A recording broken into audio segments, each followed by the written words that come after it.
3조 6천억 쏟아봐서 17,000포인트 올렸어요. 4조 5천억 쏟아봐서 얼마나 올릴 수 있을까요? 이걸 뭐 맞히자고 하는 게 아닙니다. 그래서 다 5만 얘기를 하는 겁니다.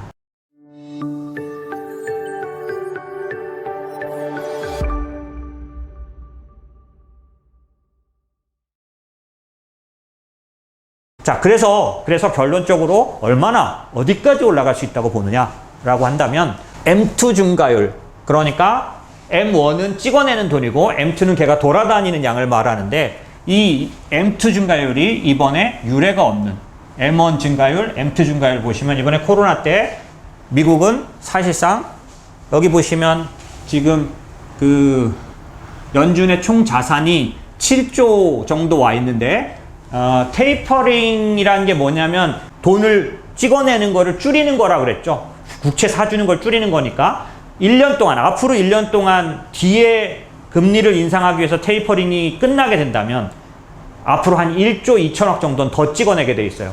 그러면 거의 지금 현재로만 봐서는 9조 정도까지 갈 것 같습니다. 연준 자산을 말하는 거예요. 9조를 찍어낸 건 아니에요. 왜냐하면 이전에도 있었거든. 4조 가까이 있는 데서 9조를 가는 거죠. 4조 넘었군요. 그래서 기본적으로 연준이 찍어낸 자산은 총 자산으로 계산할 수 있고요. M2 증가율은 그 연준 돈만이 아니고 연준이 찍어낸 돈이 은행에 가서 돌아다니는 돈만 말고 재정 정책으로 쏟아부은 돈. 그러니까 바이든이 작년도에 2조 2천억, 9천억, 그 다음에 이번에 한 1조 5천억, 얘도 돌아다니기 때문에 걔도 M2 속에 들어가요. 그래서 M2 증가율이 양쪽을 다 생각하면 거의 10배 정도 나올 것 같습니다. 그러니까 그런 정도 돌아다닌다면 어느 정도 인플레이션이 나타날 거냐, 어느 정도 주가가 올라갈 거냐를 계산하는 거죠. 어느 정도인지 보여드리기 위해서 역사적으로 1940년도에 M2 증가율만큼 나왔어요. 그 전에는 역사상 이랬던 적 없습니다. 중요한 건 뭐냐면 M2 증가율이 나오면 반드시 이어서 인플레이션이 나오는 거죠. 역사상 거의 유례가 없는 M2 증가율을 요번에 증가시켰습니다. 자, 근데 이게 글로벌 현상이라는 거예요. 자, 미국은 24% M2 증가율이지만 유로존, 영국, 일본, 한국 다 엄청난 M2 증가율을 보였고, 사실상 발행량, 중앙은행의 자산만 보면 일본이 GDP 대비 제일 큽니다. 유럽이 그 다음이고 미국은 세 번째 정도밖에 안 되고, 전 세계 M2가 86조 달러, 금융위기 이전에 2배 글로벌 현상이라는 거죠. 자, 어느 정도 되나 봤더니 보십시오. 100년 역사상 최대 규모예요. 통화 정책하고 재정 정책을 합했을 때 말하는 겁니다. 이런 정도를 찍었고, 얘는 사실상은 그 10년 전 경기 부양 규모, 금융위기 때보다도 훨씬 더 높습니다. 자, 문제는 이거예요. 이거 굉장히 중요합니다. 자, 미국은 한 사람당 16,000달러를 줬어요. 돈을 줬단 말이에요. 그런데 이머징은 챙겨봤더니 200달러밖에 안 돼. 이게 무슨 뜻이냐? 미국은 전 세계 어떤 나라보다 80배를 더 지급했다는 뜻이에요. 재정 정책을. 그래서 미국에서 이런 얘기가 나와요. 제가 여러 번 말씀드렸죠. 레리 서머스가 말합니다. 현재 재정 정책은 금융위기 대비 6배나 쏟아붓고 있다. 왜 그러는 거냐? 너무 심하다. IMF도 팬데믹이 금융위기보다 타격이 좀 덜하다라고 말해요. 그러니까 덜 피해를 받는데 몇 배를 쏟아붓고 있는 거예요. 미국 입장에서. 피터슨 연구소도 마찬가지. 부양책이 필요 규모보다 실제 필요한 것보다 5배나 높은 것 같다. 미국의 저명한 경제연구소입니다. GDP 대비 13% 규모, 현재 재정정책 규모가 이 정도 와 있다는 거죠. 미국은 도대체 왜 이러는 걸까요? 그걸 이해하는 게 굉장히 중요합니다. 자, 그래서 돈으로 한번 따져보자는 거죠. 2007년도에 금융위기 때 말하는 거예요. 금융위기가 터지기 전에 연준 자산은 9천억이었습니다. 연준 자산이라는 게 뭐냐면 찍어낸 돈을 말하는 거예요. 그래서 연준의 창고에 쌓여있던 돈이 9천억이었습니다. 돈으로 쌓여있지 않고 채권으로 쌓여있어요, 보통. 9천억이었습니다, 재산이. 그런데 금융위기가 터져서 양적 완화를 3번 했어요. 얼만큼 발행했냐면 코로나 이전까지 따져보니까, 왜냐하면 코로나 이전까지 계속 금융위기 양적 완화가 이어지다가 코로나가 터졌거든요. 코로나 이전에 연준자산 4조 6천억 됐다는 거예요. 그러면 9천억에서 4조 6천억, 4조 6천에서 9천억 빼면 얼마 쏟아부은 거죠? 3조 5천억, 6천억 이 정도 되죠? 3조 5천억 정도 쏟아부어서 다우를 13,000에서 3만으로 올렸어요. 이번에는 연준자산 7조 3천억에 9조까지 올리면 4조 6천억에서 9조가 되면 얼마 쏟아부은 게 되죠? 4조 5천억 정도 되죠. 4조 4천억? 정확히 그래. 4조 4천억. 자, 숫자로 보자 말이에요. 3조 6천억 쏟아부어서 17,000포인트 올렸어요. 4조 5천억 쏟아부어서 얼마나 올릴 수 있을까요? 이걸 뭐 맞히자고 하는 게 아닙니다. 그래서 다우 5만 얘기를 하는 겁니다. 여러분에게 제가 왜 이런 얘기까지 드릴까요? 실제로 오늘 얘기의 출발은 이거였습니다. 여러분이 생각할 때 매달, 매주마다 오를까 내릴까 이것 때문에 떨어질 것 같아서 팔아놓고 다시 사서 또 들어가고 이거 계속하는 동안 주식시장은 정말로 도도하게 계속해서 몇 년에 걸쳐서 다우 기준으로 5만을 갈 겁니다. 그동안에 여러분은 얼마나 많이 들어갔다 나갔다를 하실지 모르겠어요. 그렇게 하면 돈을 벌기가 좀 어렵습니다. 그래서 매번 대응하지 마시고 기본적으로 제가 오늘 왜 이렇게 긴 길을 돌아서 왔을까요? 제가 금융시장에서 20년 가까이 일하면서 저를 보신 분이라면 잘 아시겠지만 저는 연준 얘기를 제일 많이 합니다. 왜 그러냐? 연준의 뜻을, 연준이 하는 거에 대해서 잘 이해했을 때 제가 결코 실패하지 않았어요. 내 고객의 돈을 날리지 않았습니다. 그리고 저를 보시는 분은 아시겠지만 작년도부터 지금까지 제가 매번 나와서 말했을 때 엄한 소리를 하지는 않습니다. 대부분 시간이 지나면 많은 분들이 얘기하는 것처럼 틀리지 않는다라고 말하는 거죠. 왜 그럴까요? 앞부분에 말씀드린 것처럼 저는 단기적으로 예측할 능력이 없다고 생각하기 때문에 단기적으로 예측하지 않습니다. 하지만 좀 더 긴 시간에 대해서는 예측할 수 있다고 보기 때문에 정말로 구체적인 변수들을 갖고 얘기를 드립니다. 그런 측면에서는 이런 얘기들을 무게를 두고 생각해 보셨으면 좋겠습니다. 제가 계산하는 방법입니다. 시장이 이렇다고 해서 가만히 있는데 쭉 올라가지 않는 것 뿐이에요. 하지만 오를 힘이 있어야 오릅니다. 여러분이 아무리 또 경기가 아무리 난리를 치는 것 같아도 지금 경기 좋아진 지 얼마 됐다고 벌써 피크아웃 얘기가 나오고 있나요? 시장은 빠르면 3개월에서 6개월 앞서갑니다. 더군다나 요즘은 저도 굉장히 생소할 만큼 정보가 너무나 빠르게 시장에 퍼지고 있어요. 그러니까 예전보다 훨씬 더 많은 걱정을 훨씬 더 빨리 하시게 되는 상황이에요. 그런데 그 상황, 그 걱정이 우리에게 돈을 벌게 해주지 못합니다.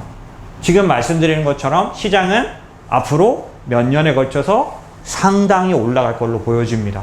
여러 번에 걸쳐서 그래 왔어요. 근데 제가 경기를 예측하는 게 아닌 거죠. 저는 뭘 드리고 있는 거예요? 돈의 가치가 그만큼 떨어지기 때문에 그 떨어진 만큼의 표기 수단으로 주식값을 부를 수밖에 없게 됩니다.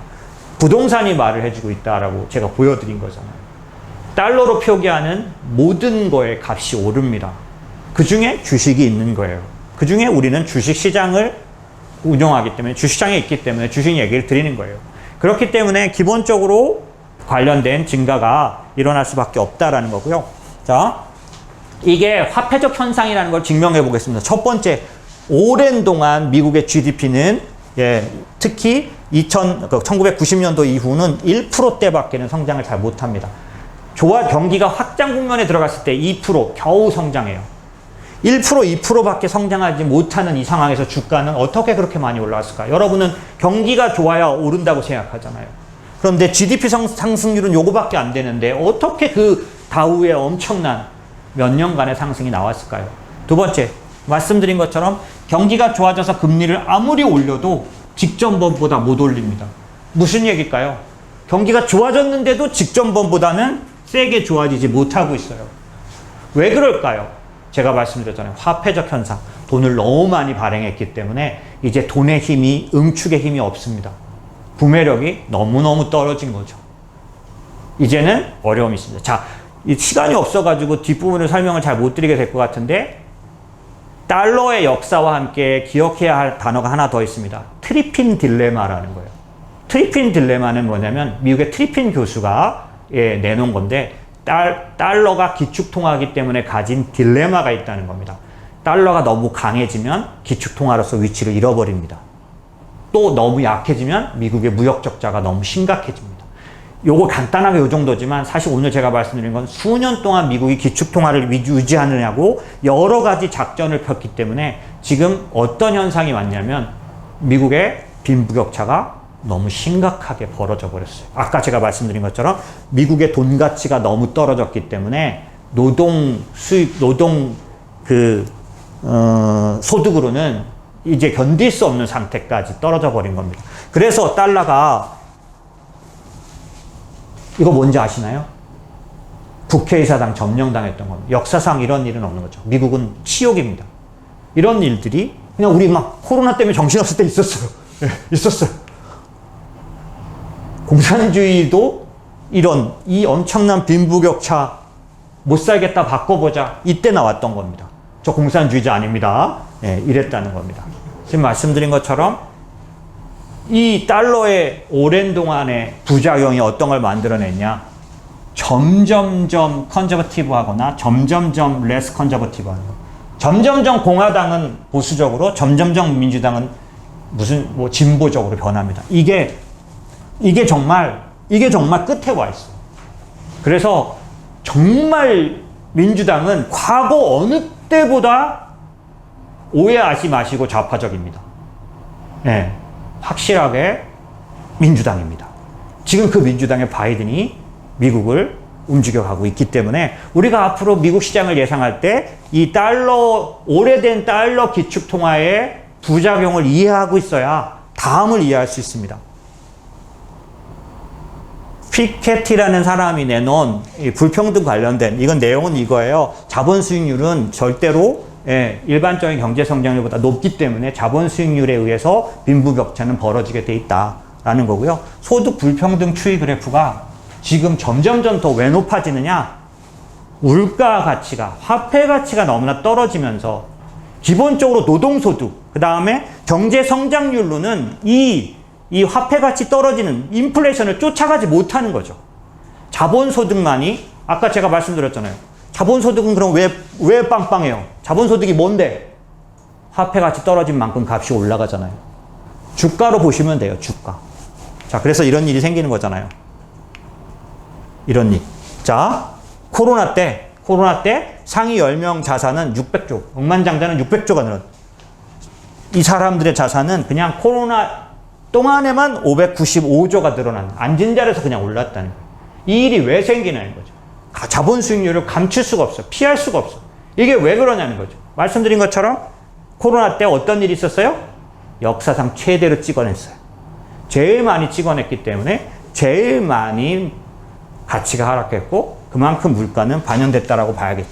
지금 말씀드린 것처럼 과거에 이런 일들을 다 해봤습니다. 프랑스도 소득세를 75%까지 해봤어요. 근데 어떤 일이 생겼어요? 다 벨기에로 가버렸어요.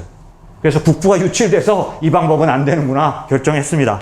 그 다음에 한국은 상속세를 최고 세율을 때려요. 그래서 얼마 전에 이건희 회장 있을 때 엄청난 이슈가 됐었죠. 근데 그게 어떤 일들을 많이 생각했는지, 제가 주식 브로커 때, 제가 PB 때 이거 다 봤습니다. 이 사람들 정말 오랜 그런 전통 기업들인데 다 상속세 때문에 다 망가졌어요. 팔 수밖에 없어요. 상속세 내려면. 왜냐하면 상속세가 전 세계에서 최고 세율이에요.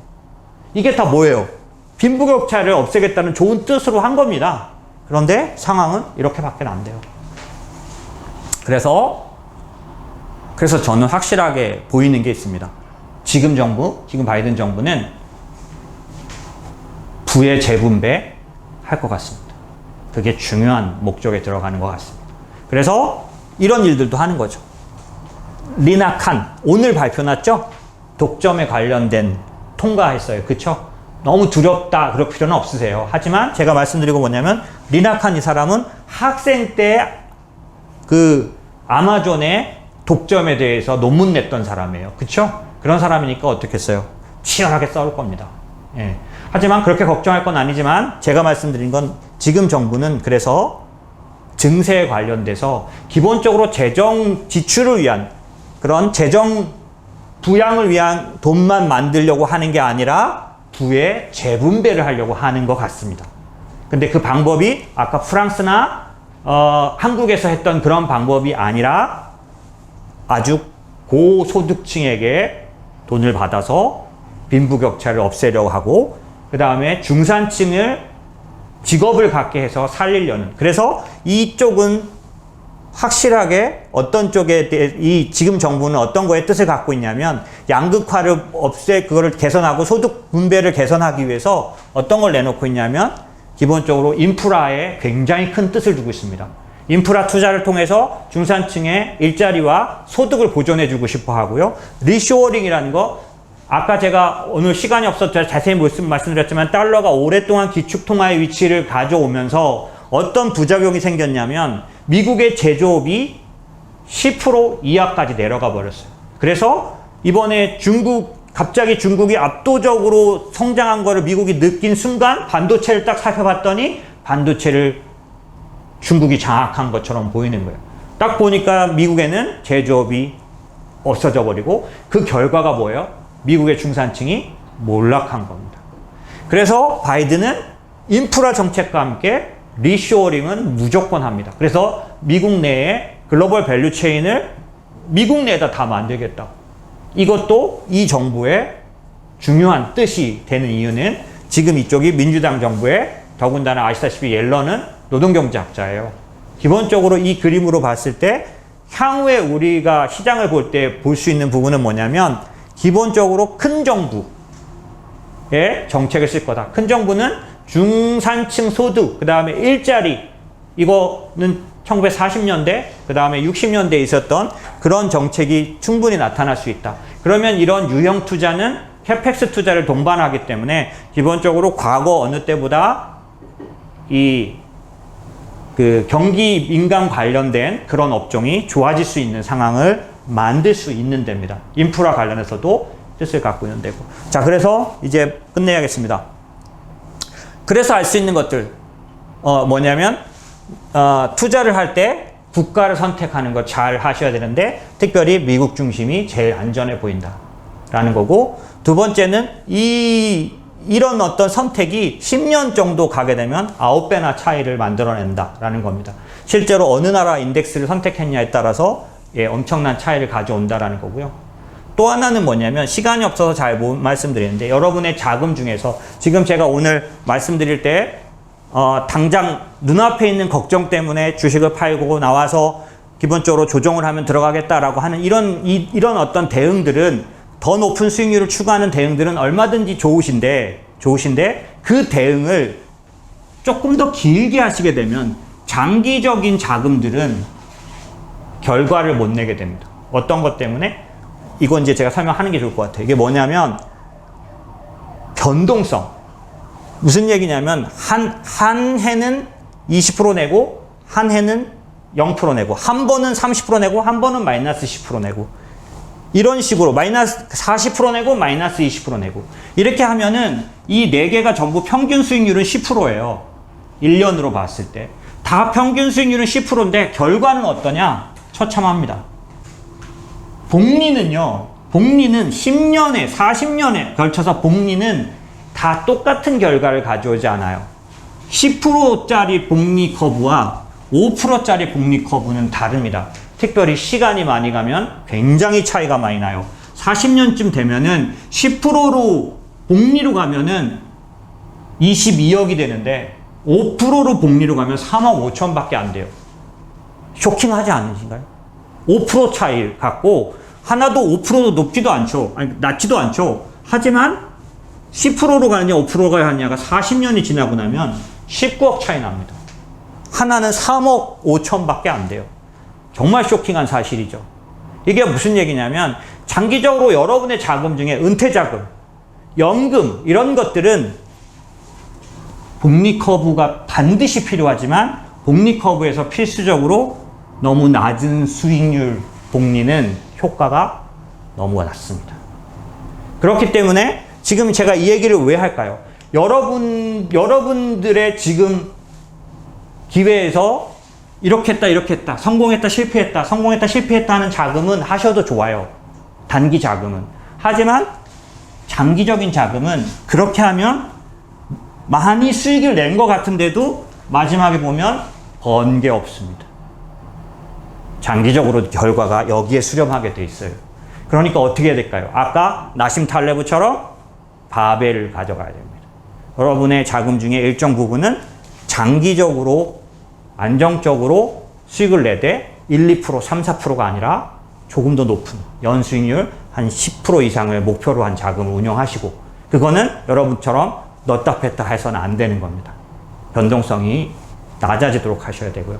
그 다음에 여러분의 좀 더 수익률을 추구하는 자금들은 얼마든지 그렇게 하셔도 되겠죠. 하지만 여러분의 중요한 자금들은 지금과 같은 물가가 엄청나게 올라가서 여러분의 자산 가치가 보이지 않지만 급격하게 떨어지고 있는 이때에 반드시 방어해야 합니다. 여러분, 마지막으로 제가 이런 말씀 드리고 싶어요. 뭐냐면 요번에 한국에서 집값이 오르는 바람에 느낀 그런 상대적 박탈감 같은 거 있지 않으신가요?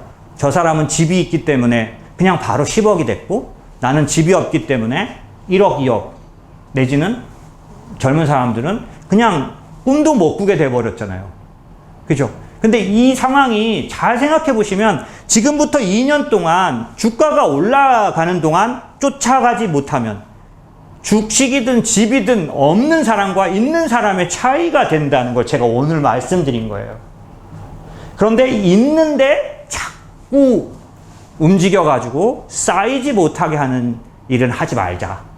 아예 분리해서 어느 거는 그냥 한국의 집값이 올라갈 때 그냥 따라 올라가도록 하는 그런 부분이 필요하다라는 거고, 그런 부분은 명확하게 갈라서 관리를 하시는 게 필요하다라는 생각이 들고, 저희는 그래서 제가 그냥 단도직입적으로 말씀드렸어요. 연금 같은 것들은 인모스트에 맡기십시오. 차라리 여러분이 지금 단기적인 이런 걱정들을 하는 거는 하시되 시장에 대응하세요. 하지만 지금 말씀드린 것처럼 10년, 20년씩 하는 이때 지금 저희 연금 수익률이 굉장히 좋습니다, 요즘. 작년 3년째 연금은 굉장히 잘 되고 있겠죠. 다른 것도 마찬가지지만 이렇게 변동성이 없이 수익을 낼 때 수익을 내는 자금은 갖고 있으셨으면 좋겠어요. 여러분은 그렇게 생각하시겠죠. 2시간 10분을 떠들더니 결국 인보스에 맡기라고 하는구나. 이렇게 생각하실 수 있습니다. 그런데 저는 사실 지금까지 한 번도 그런 얘기 해본 적이 없어서 별로 그렇게 걱정은 안 돼요.